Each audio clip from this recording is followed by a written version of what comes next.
যুবদল নেতা কিবরিয়া খুনের আরো খবর জানাতে পল্লবী এলাকা থেকে যুক্ত হচ্ছেন সহকর্মী ইউসুফ ভুঁইয়া। ইউসুফ, আমাদেরকে জানাবেন কিভাবে এই হত্যাকাণ্ড ঘটলো এবং আরো জানাবেন কি বলছে এলাকাবাসী ও পুলিশ।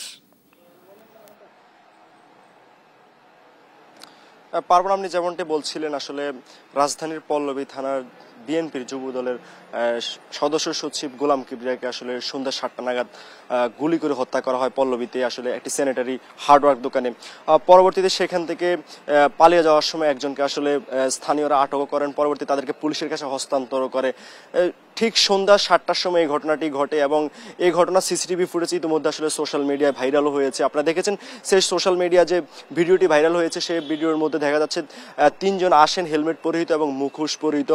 তারা এসে আসলে ঠিক যখন গুলি করে গোলাম কিবরিয়াকে, তার আগে গোলাম কিবরিয়া সেই দোকানে ছিল, দোকানের মধ্যে ঢুকে তারা আসলে গোলাম কিবরিয়াকে গুলি করে এবং একে একে গুলি করে তারা পালিয়ে যাওয়ার সময় একজনকে আটক করে। এবং পালিয়ে যাওয়ার সময় আসলে আমরা জানতে পেরেছি যে অটোর মাধ্যমে তারা যাচ্ছিলেন সেখানে আসলে অটো চালককেও আসলে তারা গুলি করেন এবং সে অটো চালক ইতিমধ্যে হসপিটালে ভর্তিও রয়েছেন আশঙ্কাজনক অবস্থায়। 7টার সময় যেমনটি গোলাম কিবরিয়া উপর গুলি করা হয়, গোলাম কিবরিয়াকে গুলি করার পরে তাকে হসপিটালে নিয়ে যাওয়া হয় সরওয়ার্দী মেডিকেলে। সরওয়ার্দী মেডিকেলে তাকে নিয়ে যাওয়ার পর আসলে চিকিৎসক তাকে মৃত ঘোষণা করে এবং আমরা এখন রয়েছি আসলে পল্লবী থানাতে।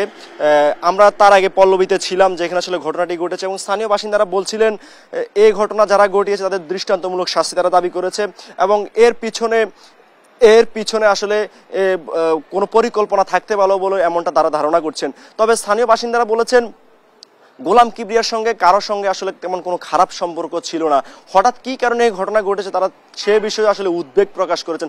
এবং বিএনপি নেতাকর্মীরা যেটা বলেছেন এবং ঠিক তাৎক্ষণিক বিএনপি আসলে বিক্ষোভ সমাবেশ করে তারা জানিয়েছেন এই একের পর এক বিএনপি নেতাকর্মীদের উপর হত্যা এবং তাদের উপর যে আক্রমণ সেটাতে তারা উদ্বেগ প্রকাশ করেছেন এবং অন্তর্বর্তী সরকার আসলে এই ব্যাপারে ঠিক কতটা সতর্ক সে ব্যাপারেও তারা প্রশ্ন তুলেছেন।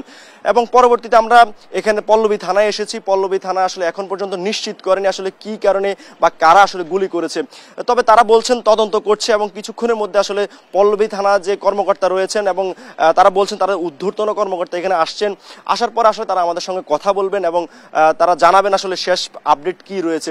এ ছিল আসলে যে পল্লবী থানার যে যুবদল আহ্বায়ক সদস্য সচিব ছিলেন গোলাম কিবরিয়া হত্যাকাণ্ডের সর্বশেষ পরিস্থিতি।